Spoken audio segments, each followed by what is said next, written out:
You're listening to Civic Media. You can tune into any of our live shows on any radio station across the state with the Civic Media app. Find us in your phone's app store and listen anytime, anywhere.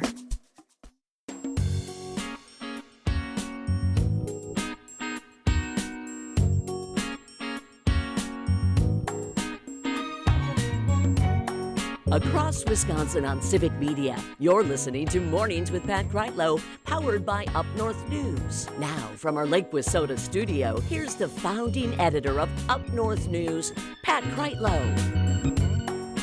7:06. Nice to have you back here up north. It's a Friday morning. It's December 5th, 2025. We, of course, have our Week in Review panel that'll be joining us in just a bit. That would be former U.S. Attorney Jim Santel, journalists Jennifer Schulze and Mark Jacob, Parker Olson producing things down in Madison.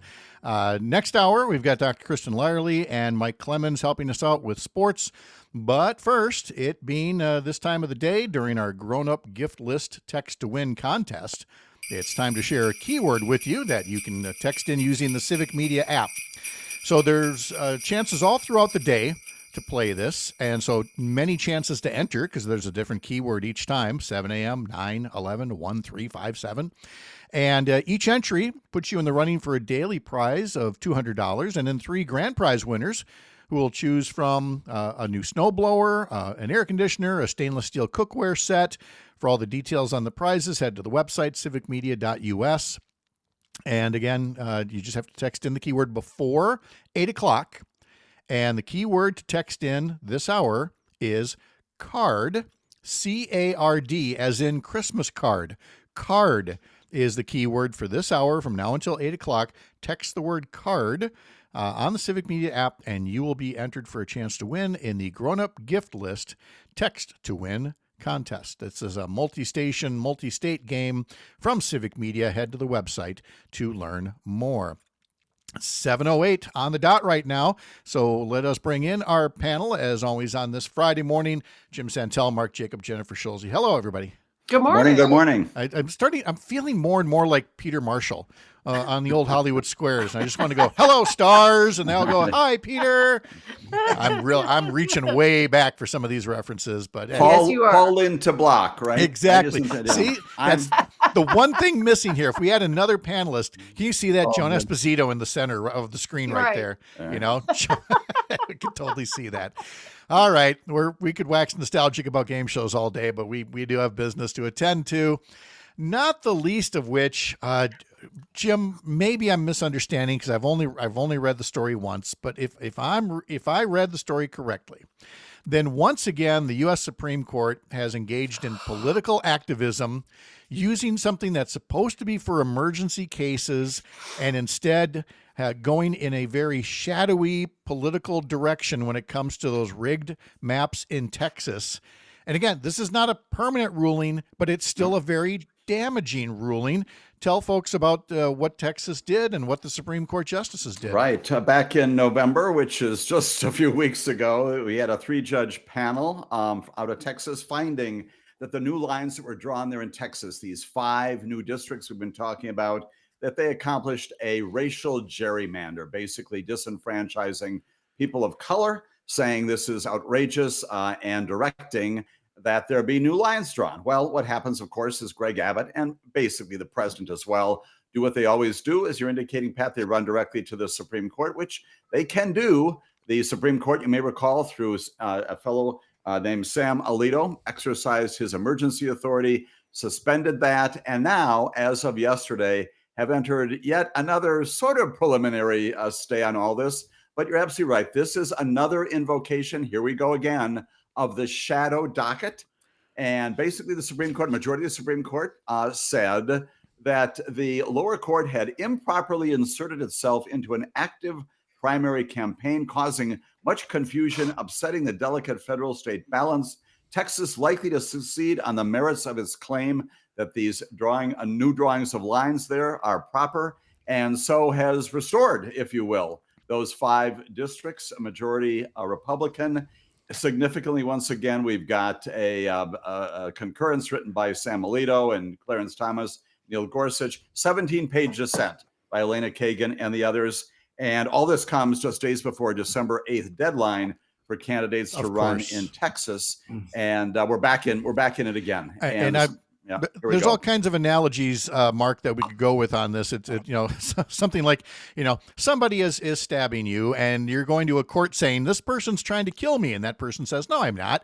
And it's the court, can you make them stop stabbing me while we determine if they're trying to kill me or not? And the Supreme Court's going, well, we'll get around to determining if he's trying to kill you. But in the meantime, the stabbing can continue. This gerrymandered map gets to be locked in place while they decide whether it's a rigged map or not. That is turning the judicial system we used to know on its head.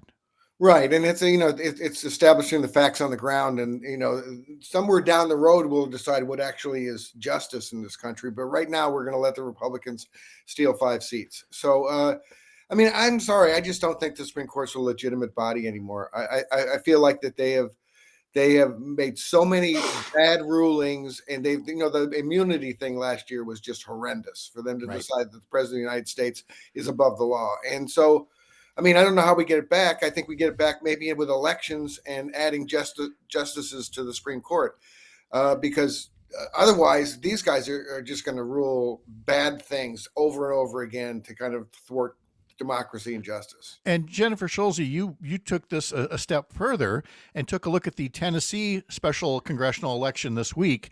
And the headline was that, well, the Republicans won, but they won very, very narrowly. But you expanded the point further to go, well, they shouldn't have been able to win, but they did their own gerrymandering in Nashville in Tennessee. Right. 2 cycles ago, the Republicans in Tennessee took the city of Nashville and cut it up into a pizza, basically, where there had been one Democratic congressman who'd been there for 20 years in a, sea of blue, right? Here's Nashville and here's the rest of Tennessee.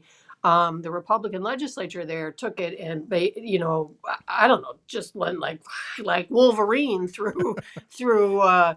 through Nashville, and so created all of these funny looking districts, and so that a Democrat could not win.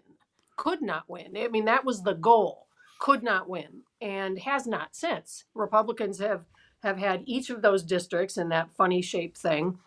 And frankly, the fact that Afton Ben did as well as she did, I think is a huge thing for everybody. That means that a lot of Republicans came out and voted for her. And you can see Republicans are very, very nervous about what's ahead. And Mark, you made the point that again, John Roberts looks like such a nice guy. And he said all the right moderate things during his confirmation hearing and since that time. And again, the number of people saying I told you so may not be very large, but they are being very loud right now because he is who we thought he was. Yeah, and again, he was not as radically right as Scalia and Alito and like that. But I do think that a lot of people thought that the Supreme Court would be this kind of moderating influence on politics in this country, and would roll back if the left got too far and would roll back if the right got too far. But really, Roberts especially has, the rulings that he's made since these 3 Trump people got on have been just outrageous. And I'm sorry, Trump should be in prison right now. He should not be president. And so he's named 1/3 of the justices of the Supreme Court. I just can't take it seriously. And now it's time for True Confessions with Jim Santel, because Jim, I honestly don't know your view on this. Whether you're about to say, yeah, I actually thought he might be kind of moderate, and I'm really disappointed at where he's gone, or this is your moment to go, I have always known this is what this guy was going to be like. So where are you on Chief Justice John Roberts? At the time that he was in front of the Senate Judiciary Committee, remember, he very notoriously said, all I do is call balls and strikes. Remember that? Yep. And you go back, a lot of us looked at it. I was a little bit in that camp and look back. He's written some memorandums in his past that support the notion of a very strong executive branch. And as Marcus just said, and Jennifer as well, it has blossomed wildly. So it's always been out there in a trunk.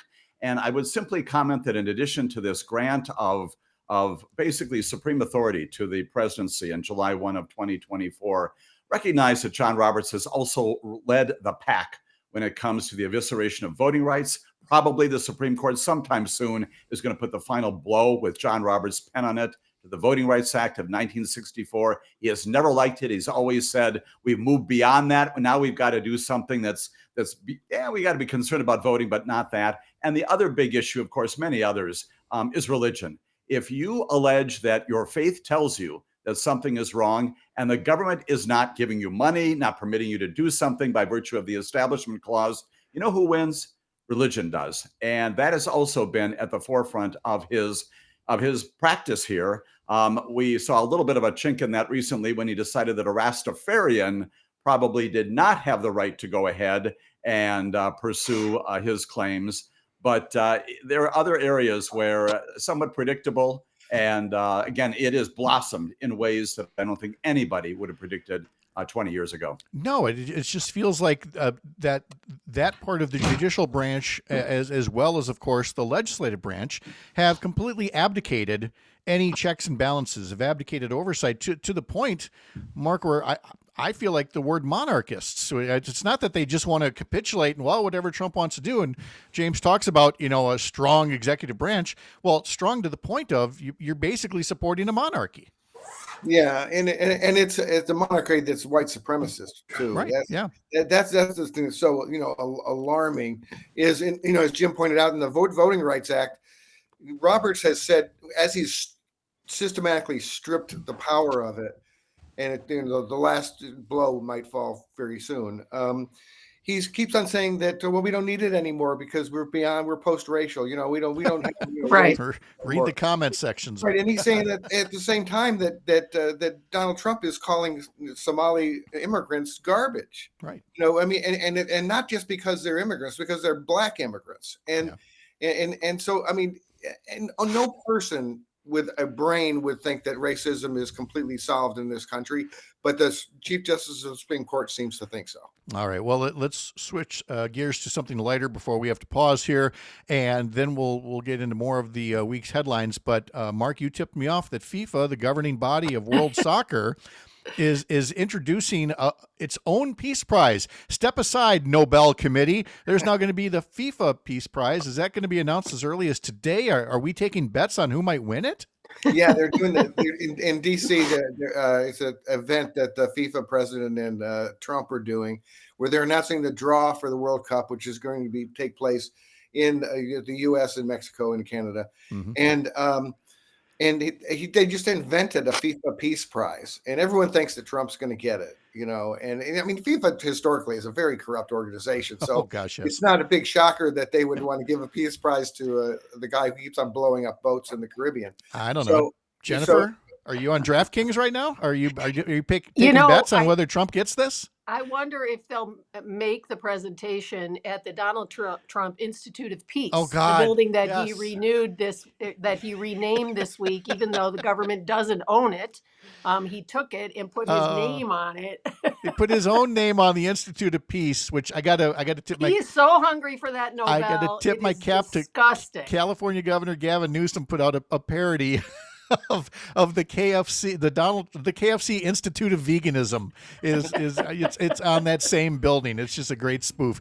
The Week in Review panel continues here in just a little bit. Plenty of headlines to go through, but again, our key word for the Text to Win contest is CARD, C-A-R-D. I'm Pat Kreitlow. This is the Civic Media Radio Network.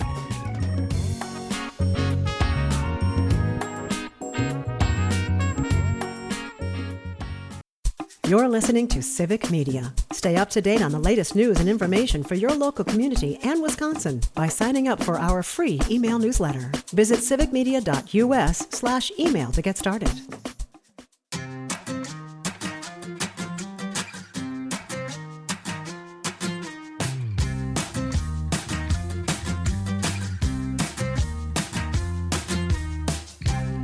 Nice to have you back. Just about 7:23 now. I'm Pat Kreitlow here on the Civic Media Radio Network. CARD, C-A-R-D, as in Christmas card. CARD is the keyword to text in before 8 o'clock on the Civic Media app as part of the Grown Up Gift List contest. I have not mentioned sports-wise that the Badger women's volleyball team, they were victorious last night in the opening round of the NCAA National Women's College Volleyball Tournament. They swept Eastern Illinois. They advanced to the second round, which also will be at the UW Fieldhouse. They will host North Carolina tonight at 7. The Badger volleyball team making it to the second round of the NCAA tournament for the 13th consecutive season. There's also Badger hockey that you'll be able to hear on our station in Wisconsin Rapids coming up at 5:30, Badgers versus Notre Dame. And then we've got Badger men's basketball versus Marquette tomorrow. Coverage begins at 1 on several Civic Media stations. Head to civicmedia.us to learn more. All right, let's bring our panel back in here. Former U.S. Attorney Jim Santel, journalist Jennifer Schulze, and Mark Jacob. And let's get into the difficult question that I talked to Kia Vakil about in our last hour. It is not easy to talk about our own government deciding to blow up shipwreck survivors. And that is exactly what happened. Jim, I'll end with you to talk about the law of it. But Jennifer, I have to start first. Like I said to Kia last hour, what is especially upsetting to me is that, the members of Congress saw this video, saw the boat get blown up, saw two guys clinging to the shipwreck, and you have Republican members of Congress who saw the follow-up strike and have somehow concluded that that was justified because they were still in a position to be enemy combatants of some sort. It is, I don't even know what it is, that actual members of Congress would see this and come to that conclusion in the name of politics. Well, the one who made the most noise about it is Tom Cotton. And, he's never said anything that would go against Donald Trump. So frankly, I'm not surprised that he said what he said. Tom Cotton does not tell the truth. But yes, the entire thing is staggering. And apparently it was 41 minutes from the first strike to the second strike. And for some reason, some people who were involved with that thought that these two people desperately clinging to a piece of wood in the ocean were still somehow enemy combatants and getting ready to launch another attack on the United States. So they decided to kill them in cold blood. And that's just a remarkable thing. That's assuming it was an attack anyway, because again, there's been no due process, Mark Jacob. We don't really know what was there. So, I mean, in very mob boss style, this is kill the witnesses. And Mark, that is no surprise for you coming from Tom Cotton. Yeah, well, I used to live in Arkansas. And so, I hear about Tom Cotton a lot from my friends. And he's just a terrible guy. 2 years ago in my Stop the Presses newsletter, I wrote a whole column about 15 ways Tom Cotton is awful. And two of them are that he called slavery a necessary evil. He was defending, well, we needed to do that. Yeah, right. And he also, this just blew me away. Barack Obama named a new ambassador to the Bahamas. And Cotton said specifically that he was going to block her nomination being confirmed because just to get it at Obama, because he knew that the woman was a friend of Obama's. And so for 1,647 days, there was no ambassador to Bahamas. Finally, the appointee died of leukemia without being confirmed by the U.S. Senate. And this is the kind of person Tom Cotton is. He is a terrible person. From a legal standpoint, Jim Santel, again, most anybody that you talk to with an independent view of things sees the law as pretty clear. Yeah, there's not a lot of rational dispute about this, whatever your political persuasion may be. So many factual problems as well. We know that, again, whether it's cocaine or fentanyl, either one of those comes predominantly from Venezuela. That's number one. But even putting that to one side, going back to fundamental notions here, even an unarmed speedboat, which these are, even it's carrying cocaine or fentanyl, is not a warship. And none of those 11 people aboard initially, and not merely the 2 who were survivors, also the 9 others were fighting anyone. Again, as Jennifer has just outlined, the time period on this is damning. And the notion that anyone in a military setting can pursue people who are no longer combatants who have all but for the virtue of the fact that they're holding on for their lives, are somehow engaged with us in a military operation and killing them. That is completely contrary to the rules of law, completely contrary to the rules of engagement. It harkens back again to things like My Lai massacre and other instances where in military situations we have done things that are contrary to the basic fundamental tenets of armed conflict. This is not a close question. And no, and then to put a real exclamation point on it, Jennifer, is if it is a boat full of drugs, and I don't care if the boat is loaded with drugs, it is a fraction of what the ex-president of Honduras brought into this country, who the president pardoned this week, Jennifer.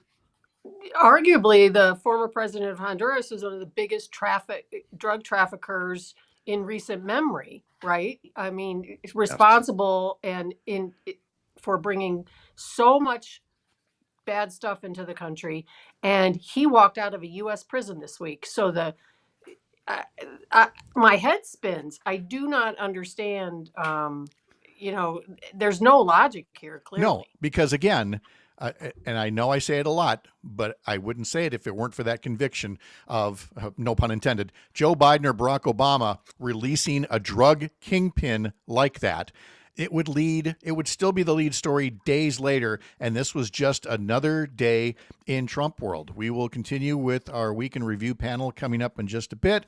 Again, a reminder, CARD, C-A-R-D, is our keyword in our Text to Win contest for our grown-up gift list. Learn more about the prizes and the rules over at civicmedia.us. I'm Pat Kreitlow from Up North News. We'll be back after the Midwest Farm Report here on the Civic Media Radio Network.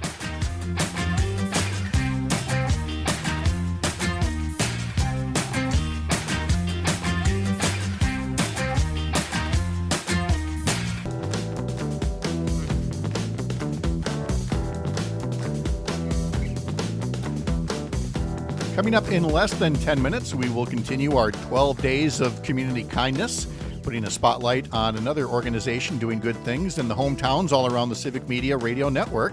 But first, a reminder that the key word for this hour is CARD, C-A-R-D. CARD is what you want to text in on the Civic Media app to be eligible for one of the prizes in the grown-up gift list Text to Win contest. Let's continue things now with Jim Santel and Jennifer Schulze and Mark Jacob, our Week in Review panel, looking at all the stories of the week, which has to include, Jennifer, every cabinet meeting looks like it's right out of North Korea. I clearly touched a nerve here. But the one this week with the President of the United States repeatedly dozing off and then going on one of the most racist rants even by his standards. This was one doozy of a cabinet meeting this week. It is mind-boggling to me how they go around the table and say the things that they say, and none of it is truthful. And some of it is so vile. The Secretary of Agriculture actually sat there and congratulated him for cutting 40 billion, I think, from food stamps. And, what a remarkable accomplishment. And he beat Joe Biden at that, she said. But most of the time they are saying things that are just so... Marco Rubio is sitting there sitting next to him, gesturing to him, and he is sleeping. Yes.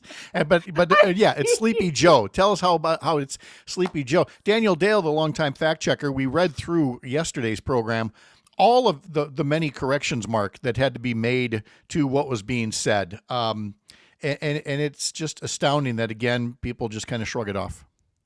Yeah, well, number one, saying how, he's brilliant and he did all these great things, and that, but it's amazing how much they're still blaming Biden, the guy who was so incompetent he couldn't get anything done 11 months ago. But now that he's not president anymore, he casts a giant influential shadow over all of our lives. It's bizarre how they do that. It really is.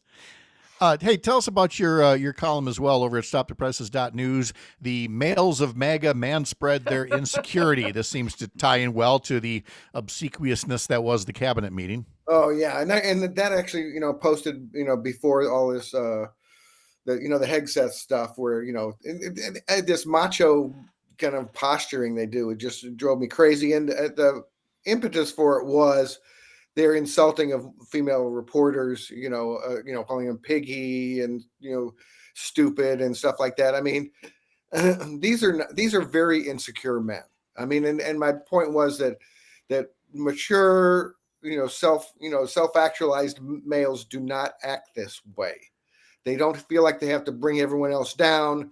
They don't have to share all these crazy memes that Trump does of him, as a wrestler or as a Colonel Kilgore in Apocalypse Now, Trump, no person who was, felt good in their own skin would constantly project crazy macho images of themselves. And I just thought I'd point that out. Well, and again, it's not just the president. I think of all the people who have decided to become part of a masked police force that does not provide any kind of just cause for arrest, and that is my reminder to all American men out there that you're going to come to a fork in the road about whether you have compassion and a sense of service, or if you're going to let toxic masculinity drag this country down. Jim Santel, you've been in countless courtrooms. You've had to defer to judges, frankly, that you just don't like, and you maybe think we're completely wrong on something. I cannot believe you engaged in the kind of buttering up that you saw in that cabinet meeting this week. And not even close. I won't go into the specifics, but I am in courts, state courts principally now in Milwaukee County, other places in southeastern Wisconsin. And there are many times when judges will say, Mr. Santel, I disagree. You're wrong on that. And that's not because I'm ethically wrong, because we've got arguments to be made about various things. And the answer is we move on, even though inside I'm thinking, gosh, that judge may not have understood my argument, charitably, other things like that. One never, ever says these kinds of things. Why? And this is, I think, the point behind your question, Pat, because you are saving it for another day, right? Every single thing that this president says out there in the public domain is going to come back in some way, probably in litigation. We have seen it, especially with the ill-fated prosecutions of Comey and Letitia James. He says all of these things out loud, and they sink the very initiative that he wants to pursue. In those cases, prosecutions of his enemies. These comments about Somalis and about others, there's so many to pick from. They are, in fact, picked up by litigants in court who say that this is what the president is saying in the context of discrimination cases, in the context of cases involving grants from the federal government, all kinds of things. This is the chief executive, and his words mean something. They're outrageous, they're racist, they're inaccurate, but they can have an effect upon things inside and outside the courts, and they can come back, frankly, to sink the very initiatives that his Justice Department wants to pursue. Jennifer Schulze, was it you that mentioned a little bit ago that the President of the United States has just changed the calendar on days that you can get into national parks for free?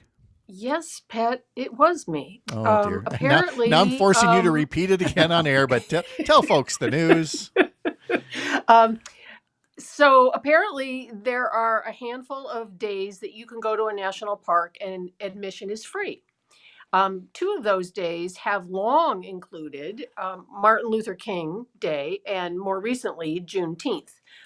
Those days are no longer on the free day calendar per Donald Trump, but he has added his birthday as a free day to go to the national parks. Oh, So Lord. all the other days are, like Memorial Day or 4th of July weekend and things like that.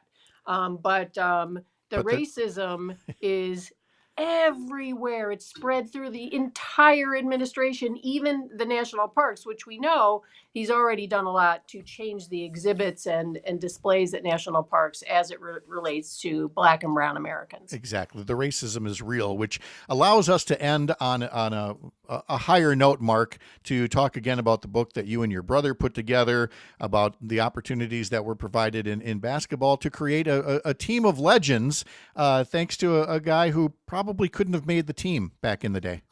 Yeah, the book is called Globetrotter, How Abe Saperstein Shook Up the World of Sports. It's about a 5'3" Jewish guy in Chicago who started the Harlem Globetrotters, an all-black basketball team, and knocked down a lot of racial barriers and changed the way people looked at sports and looked at race relations in this country. All right. Mark Jacob has his Stop the Presses newsletter at stopthepresses.news, including his video series On Target with Stephen Beschloss. You can read Jennifer Schulze's Indistinct Chatter column on Substack. You can also follow her on Blue Sky. And, of course, Jim Santel will be back tomorrow morning, 9 to 11 a.m. for Amicus, a law review, replayed on Sunday. Head over to the Civic Media website, civicmedia.us, to learn more. Panel, thank you again so much. Have a great start to the weekend. We'll see you, most of you, next week. Mark, I know you'll be off. We'll see you in 2 weeks. Thanks so much, all of you. Have a great day. Take care, Pat. Stay warm, everybody. We're sure trying. All right. Thank you. All right. Let's now take on our 12 days of community kindness and talk a bit about what's happening in Amery, one of the places across the Civic Media Radio Network, the Amery Hospital and Clinic Foundation, and the work that they do. And so let's welcome Lisa Relof to the program as well, director of the Amery Hospital and Clinic Foundation. Lisa, good morning. How are you? Good morning, Pat. I'm doing well. Thank you so much for the opportunity. Well, thank you. And thank you for getting the memo that we're wearing red today. It's nice for somebody to color coordinate here. So let's talk about the Amery Hospital and Clinic Foundation and what you do for the hospital. You know, a lot of that work might be behind the scenes, but is very necessary for the support of a hospital like the one in Amery. Tell us more about the foundation. Absolutely. Thank you. We are a 501c3 nonprofit. We are separate from the hospital, closely partnered with the hospital with our own board of directors. We work to support patients trying to improve health and well-being through what we can influence with the hospital. So we work to raise grants and funding for important initiatives. And we have a variety of funds. So I'll talk about our Good Samaritan Fund. I'll talk a little bit about some of the equipment, some of the building and remodeling that has been able to happen, and because of philanthropy. So very important, and it's wonderful to be able to be part of this work to make a really positive difference for our community of just 3,000 people to provide excellent healthcare here close to home. For folks that aren't aware, in a lot of our hometowns, the local hospital might have a foundation. Why does a hospital need a foundation?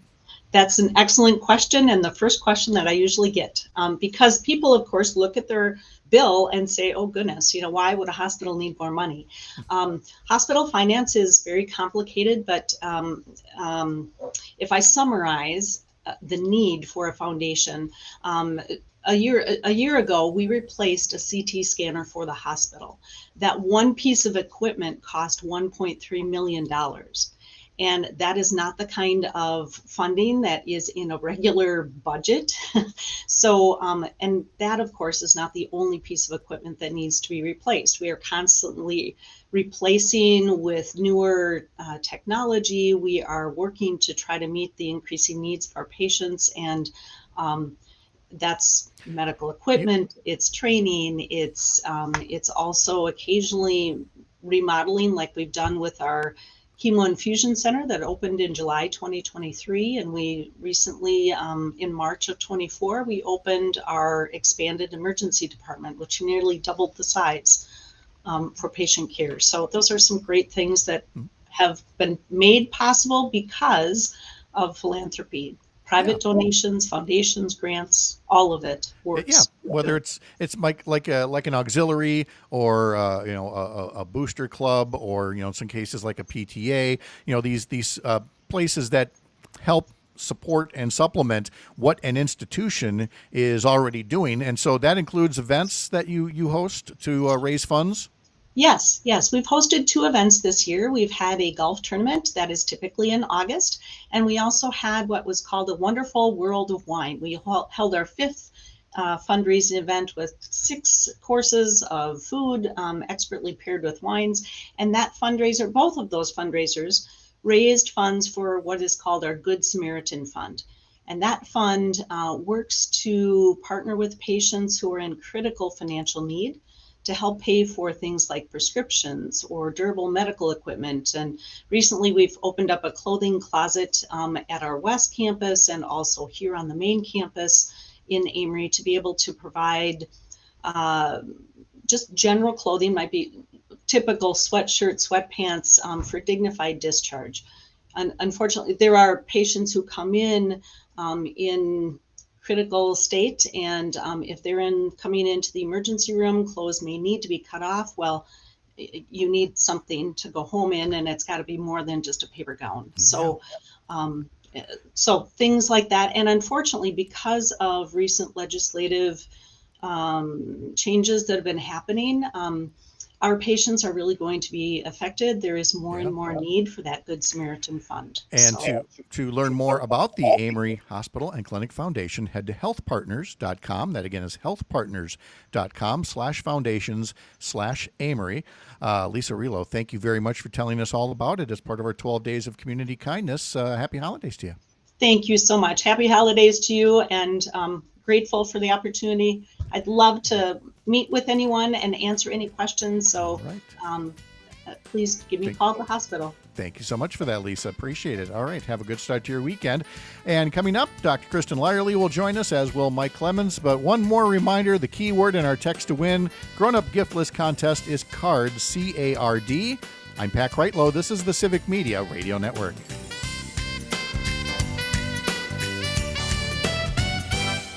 You're listening to Civic Media. Find the latest news, information, and archives of all your favorite shows on the Civic Media website, civicmedia.us.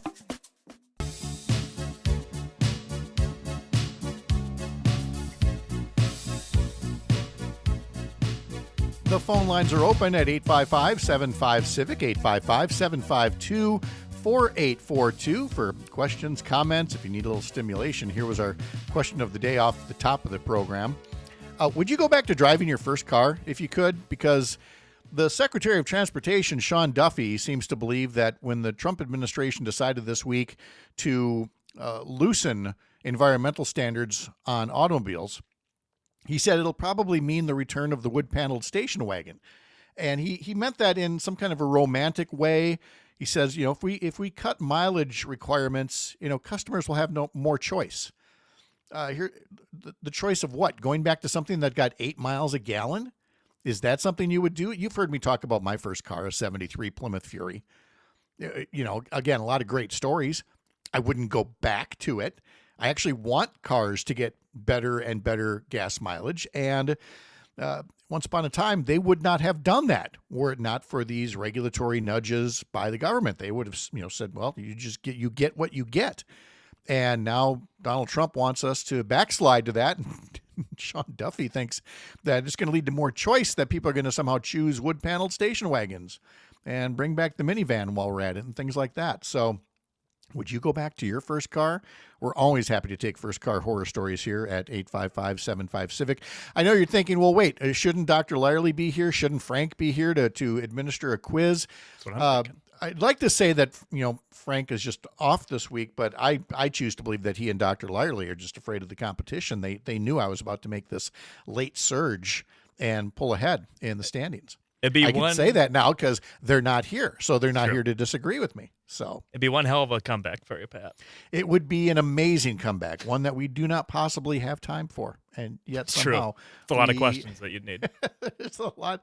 We'll just have to carry on regardless of the circumstances. It's all rigged anyway. No. Yes. I mean, well, you did heard a couple of times say your name first, and I don't believe your name was called, but that's again, when Kristen shouts her name, it's just, your ear tunes into that apparently. Something. Yeah, exactly. Anyway, again, in our newsletter today, a beautiful photo of Chequamegon Bay. We love getting all the reader photos. You can subscribe to our newsletter over at upnorthnewswi.com. Click subscribe in the top banner. Also in there was the result of last week's newsletter question, which was all about favorite holiday dishes. And so you get to read what some of the other readers sent in terms of, their recipe, not their recipes, but their reaction to different types of stuffing and mashed potatoes and other holiday treats. And Ellie Bordeaux tells us that a week from today, she will share what the newsletter readers have sent in to the question of what's your favorite supper club? It's part of the Locals Love section, so we love to hear about local businesses. And so What's that local supper club that is still around in your community that you love to go to, and give that a little brag. And we'd love to have your input either by subscribing to the newsletter, upnorthnewswi.com, or putting something in the comment sections right here on Facebook or YouTube if you watch the radio show, or use that Civic Media app, because again, you can use that text feature. You can use it right now and text us the word card over the next 3 minutes. Card is the grown-up gift list text to win. Just text the word card, nothing else. But then if you want to send some other text message about cars or holiday dishes, we will happily take that as well. Well, there are, along with the holiday dishes, all kinds of other holiday treats, and our garage has got more than its share of peanut butter balls that Sherry's prepared, with the peanut butter and the graham crackers, and then she dips them in chocolate, and you put them on a cookie sheet, and you put them out in the garage or out on the back deck for a while and let them get all solidified and everything. Well, we now have a couple of new holiday treats that we just prepared here as well. We have never made a bucket of brandy slush before. Oh, yes. And so, and this is all Sherry. I can't take any credit for it. Yeah. She was getting very frustrated because she made it on like Sunday, or was it whenever it was, and it did not freeze right away. It took a few days to freeze. Oh, wow. And I don't know if that's normal or not, but it finally did. We could finally enjoy it yesterday, and it was perfectly good. I just don't know if maybe there was a little too much brandy, but no such can thing. There be? Yeah, can there be? And that's a big one in my aunt and uncle's house, the brandy slush. Oh, yeah. We tell the story all the time. We weren't there, but we heard it from a close friend that they were at a function where they went to go get the brandy slush bucket from out on the deck. Yeah. And they opened up the door, and all they saw was an empty bucket and their dog running into the house. And the dog runs in the house at full speed, right into a wall. So I think we know who got into the bucket of brandy slush. Did you see I believe that Jane and Greg talked about it on This Shouldn't Be a Thing the other day, the drunk raccoon? Yes. If you haven't seen that on social media, take a look. There's a liquor store. I don't know if it was a grocery store with a liquor aisle or a full-on liquor store, but you see in the video, you see these broken bottles. You see little puddles of liquor along the floor. And then in the bathroom is a raccoon passed out. I mean, just splayed out, all four. Absolutely. Just spread eagle. Yeah. Passed out on its stomach.